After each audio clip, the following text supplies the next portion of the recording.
మన తండ్రి అయిన దేవుని నుండి ప్రభు అయిన క్రీస్తు నుండి కృపయు సమాధానములు మీకు కలుగునుగాక. ఆమెన్. దయచేసి కూర్చోనండి.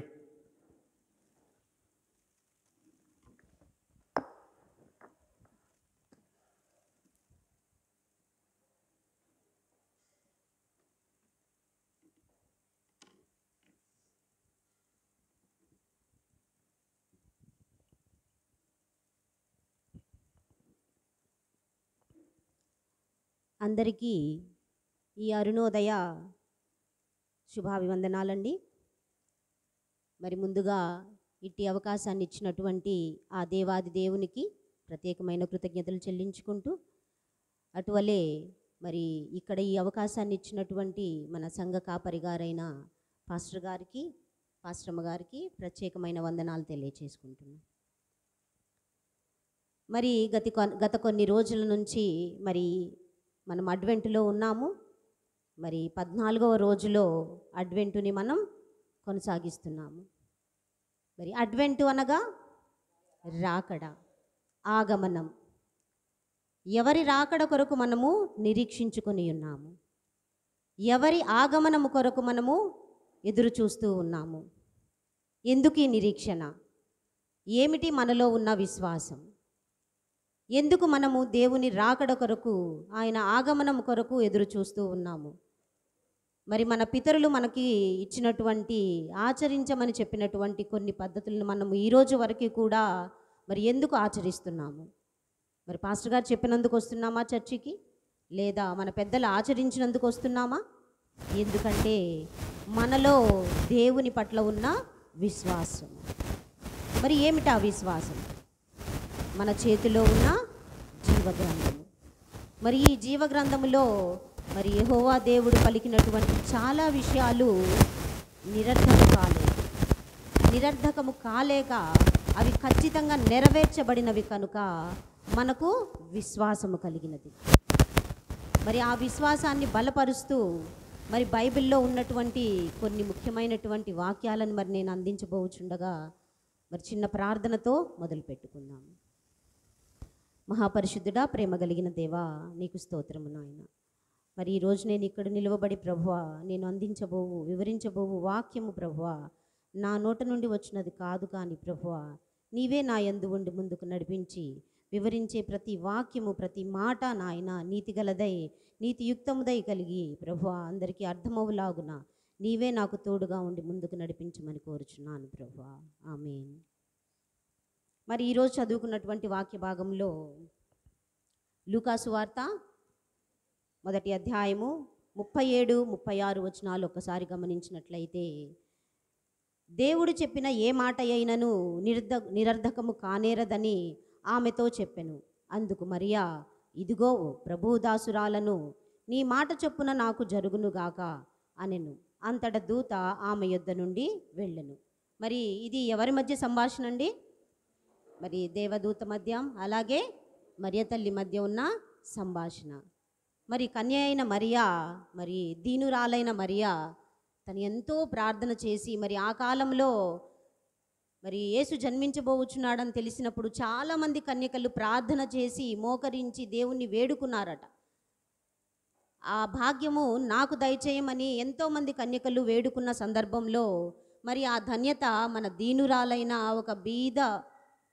దీనురాలైనటువంటి మరియ తల్లికి ఆ ధన్యత దక్కినట్లుగా మనం బైబిల్లో చూస్తున్నాము.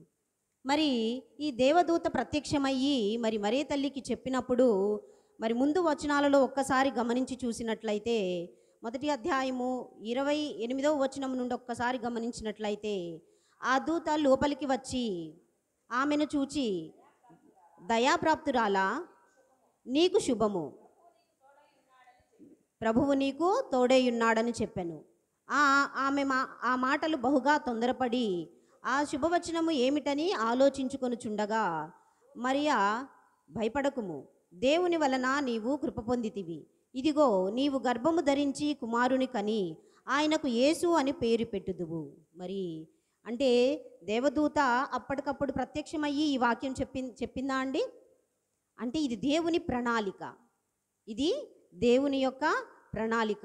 ఈ ప్రణాళిక ముందుగానే సిద్ధపరిచినట్లుగా మనము మత్తయి సువార్త 1వ అధ్యాయము మరి 5వ వచనంలో చూడవచ్చు అన్నమాట.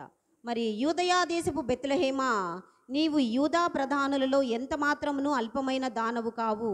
ఇశ్రాయేలును నా ప్రజలను పరిపాలించు అధిపతి నీలో నుండి వచ్చును అని ప్రవక్తల ద్వారా వ్రాయబడినటువంటి ఈ మాట మరి ఈ దూత నెరవేర్చడం జరిగింది. ఇది ఎవరి ద్వారా నెరవేర్చబడింది? ఆ యెహోవా దేవుని చేత లిఖితమైనది. మరి ఆ యెహోవా దేవుడు, ఆ త్రియేక దేవుడు తన సొంత కుమారుణ్ణి ఈ లోకమునకు పంపించటానికి ముందుగా సిద్ధపరిచినటువంటి ప్రణాళిక. మరి ఈ మాట నిరర్ధకము కాలేదు. మరి మరియ తల్లి గర్భమున మరి యేసుక్రీస్తు ప్రభుల వారు జన్మించి మనకు రక్షణ దయచేసినట్లుగా ఈ రోజుకి మనము సజీవ సాక్షులుగా మనం ఈ మందిరంలో కూర్చొని గమనిస్తూ ఉన్నాము. మరి తనకి కలిగిన ఈ భయాన్ని తొలగించటానికి మరి ఈ దేవదూత మరి యొక్క దానిని ఉదాహరణగా చెప్పినట్లుగా మనం అక్కడ చూడవచ్చు. ఏంటి అనంటే, ఒకసారి చూడండి. ఆ దినమందు మరియ లేచి యూదా ప్రదేశములోని కొండసీమలలోనున్న ఒక ఊరికి త్వరగా వెళ్ళి జకర్యా ఇంటిలో ప్రవేశించి ఎలిజబెతుకు వందనము చేసెను. ఎలిజబెతు మరియకు వందనమును చేసెను. అంటే ఇక్కడ ఈ దేవదూత ఏమని చెప్పిందంటే, ఈ ముందు వచనాల్లో కూడా మనం గమనించినట్లయితే, మరియా మరియు నీ బంధువురాలు ఎలిజబెతు కూడా తన వృద్ధాప్యమందు ఒక కుమారుని గర్భము ధరించి ఉన్నది. గొడ్రాలనబడిన ఆమెకు ఇది 6వ మాసము. అంటే తనకు ఒక సూచక క్రియ కూడా ఇక్కడ దేవదూత వివరించినట్లుగా మనకు కనబడుచున్నది. ఏదైతే ఇప్పుడు నీ గర్భము తెరవబడి మరి యేసుక్రీస్తు ప్రభువుల వారి జన్మము నీ ద్వారా జరుగుతుందని దేవదూత చెప్పిన మాట, యెహోవా దేవుడు పలికించిన మాట నిరర్ధకము కాలేదని చెప్పడానికి ఉదాహరణగా మరి ఒక అద్భుతాన్ని దేవుడు చూపించిన మరి ఒక అద్భుతాన్ని, మరి గొడ్రాలైనటువంటి ఈ ఎలిజబెతు తనకిప్పుడు 6వ మాసము, తను నీ బంధువురాలు అని చెప్పి మరి ఈ దేవదూత చెప్పినప్పుడు మరి వడివడిగా మరియ తల్లి ఆ కొండసీమలలో ఉన్న ఆ ప్రాంతానికి వెళ్ళి తనను కలిసి వచ్చినట్లుగా మనకి ఈ వాక్యము బోధిస్తూ ఉంది. మరి కొన్ని విషయాలు మనం ఇలాగే చర్చించుకున్నట్లయితే, మరి ఆదికాండములో మరి పాత నిబంధన కాలంలో మనం గమనించినట్లయితే ఆదికాండము 6వ అధ్యాయము 13వ వచనం ఒక్కసారి గమనించినట్లయితే, దేవుడు నోవాహుతో సమస్త శరీరుల మూలముగా భూమి బలాత్కారమునకు నిండి ఉన్నది కనుక, చదువుమా, అంతము వచ్చి ఉన్నది, ఇదిగో, ఓకే చదువుమా, చితిసారకపు మ్రానుతో నీ కొరకు ఓడను చేసుకొనుము, అరలు పెట్టి ఆ ఓడలు చేసి లోపల వెలుపలను దానికి కీలు పూయవలెను, నీవు దాని చేయవలసిన విధమిది అని మరి ఈ పాత నిబంధన కాలంలో దేవుడు మరి యెహోవా దేవుడు నోవాహుకు బయలుపరిచినటువంటి క్రియలు. మరి అప్పటి కాలంలో ఆ ప్రజలు చేస్తున్న బలాత్కారములను బట్టి దేవుడు విసిగిపోయి ఏమని చెప్పాడు? నోవాహుకి ఒక పడవను తయారు చేసుకో, చితిసారకపు మానుతోటి ఒక పడవ తయారు చేసుకొని మరి అరలుగా నిర్మించుకొని అందులో జత ఎడ్లను కానీ పశువులను కానీ పక్షులను కానీ దేనినైతేనేమి అన్నింటినీ నీ కుమారులను నీ భార్యతోటి నువ్వు అందులో ప్రవేశించి నేను చెప్పు వరకు నువ్వు అందులో నుంచి బయటికి రావద్దని యెహోవా దేవుడు చెప్పి ఉన్నాడు. మరి ఆ మాట నిరర్ధకము కాలేదు. మరి ఈ రోజుకి కూడా మనము కొన్ని యూట్యూబ్ మీమ్స్లో మనం చూసినప్పుడు ఆ నోవాహు పడవను కనుగొనినట్లుగా అది ఇప్పటికీ ఉన్నట్లుగా మనము కొన్ని చూస్తూ ఉన్నాము. ఇవన్నీ కూడా మనకి సజీవ సాక్ష్యాలు. మరి ఆదికాండము 1వ అధ్యాయము 1వ వచనంలో చూసినట్లయితే దేవుడు భూమి ఆకాశములను సృజించెను, భూమి నిరాకారముగాను శూన్యముగాను ఉండుట చీకటి అగాధ జలములపైన కమ్మియుండెను, దేవుని ఆత్మ జలములపైన అల్లాడుచుండెను, దేవుడు వెలుగు కమ్మని పలుకగా వెలుగు కలిగెను, దేవుడు వెలుగు కమ్మని పలుకగా వెలుగు కలిగెను, వెలుగు మంచిదైనట్లు దేవుడు చూచెను, అయితే దేవుడు చీకటిని పగల్ని రాత్రిని వేరు చేసి ఉన్నాడు. ఇది మనకి సజీవ సాక్ష్యం. ఈరోజు మనం పగలు రాత్రులు చూస్తున్నాం. పగలుని ఏలుటకు సూర్యుడిని, రాత్రిని ఏలుటకు చంద్రుడిని దేవుడు మనకి ఇచ్చి ఉన్నాడు. మరి అగాధ జలములు, వరదలు వస్తున్నాయండి, సముద్ర జలాలు, వీటన్నిటినీ కూడా దేవుడు మరి సజీవ సాక్ష్యాలుగా మరి ఈ రోజుకి మనకి ఈ రోజుకు ఉన్నటువంటి సాక్ష్యాలు ఇవన్నీ కూడా. మరి దేవుడు పలికిన ఏ మాట కూడాను నిరర్ధకము కాలేదు కూడా. మరి అటువలే ఇంకొక ఉదాహరణను చూసినట్లయితే మరి ఆదికాండము 18వ అధ్యాయము 14వ వచనాన్ని ఒక్కసారి చూద్దామండి. ఇక్కడ మనము అబ్రహాము గురించి చూడవచ్చు అన్నమాట.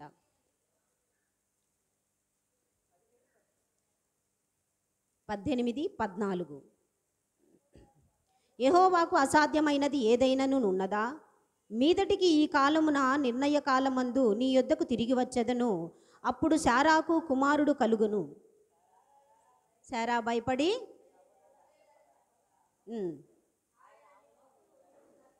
అంటే అక్కడ ఏం జరిగిందండి? అబ్రహాము శారా బహుకాలము గడిచిన వృద్ధులై ఉన్నారు. మరి వారికి పిల్లలు లేరన్నమాట. అయితే అబ్రహాము తనకు తెలియకుండానే తనేం చేశారు? దేవదూతలకు ఆతిథ్యం ఇచ్చారు. మరి దేవదూతలకు ఆతిథ్యం ఇచ్చినప్పుడు అందులో ఒక దూత ఏమంటుంది అని అంటే, శారా ఎక్కడా అని అడగటం జరిగింది. మరి అప్పుడు అబ్రహాం ఏమన్నారు? అదిగోండి ఆ ఎదురుగా ఉన్న గుడారంలో ఉంది అని చెప్పినప్పుడు మరి అప్పుడు దూత ఈ విధంగా పలికారు, మీదటికి ఈ కాలమున నేను మళ్ళీ తిరిగి నీ దగ్గరకు వస్తాను, అప్పుడు శారాకు ఒక కుమారుడు కలిగి ఉంటుంది అని చెప్పినప్పుడు ఈ మాటలన్నీ కూడా గుడారం ఆవల నిలబడి ఉన్న శారా విని తన చెవి ఒక చిన్న రంధ్రంలో నుంచి తన చెవిని పెట్టి వింటూ నవ్వుకుందంటండి. నవ్వుకున్నప్పుడు ఆ దూత గమనించి ఏమన్నారు? ఎందుకు నవ్వావని అడిగారు. అంటే తన ఉద్దేశం ఏంటి? నేను బహుకాలము గడిచిన వృద్ధురాలను, మరి నాకు స్త్రీత్వం కూడా లేదు, మరి అలాంటి నేను బిడ్డను కనడం ఏమిటి అని నవ్వినప్పుడు మరి అది నెరవేర్చబడి ఈరోజు అబ్రహాము జనములకు తండ్రిగా నియమించబడి ఉన్నాడు. మరి జనములకు తండ్రిగా ఒకసారి మనం గమనించినట్లయితే గనక రోమా 4:18 ఒక్కసారి గమనిద్దాం.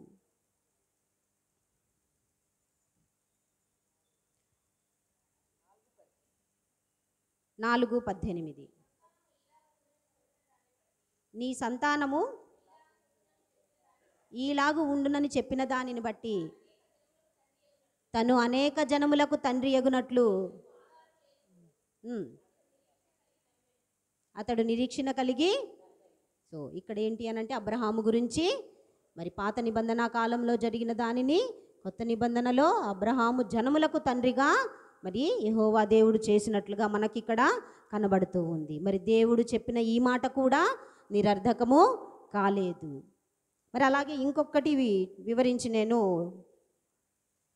మరి ఇర్మియా గ్రంథము 32వ అధ్యాయము 17వ వచనాన్ని ఒక్కసారి గమనిద్దామండి. ఇర్మియా గ్రంథము 32వ అధ్యాయము 17వ వచనాన్ని ఒక్కసారి గమనించుకుందాము. యెహోవా ప్రభువా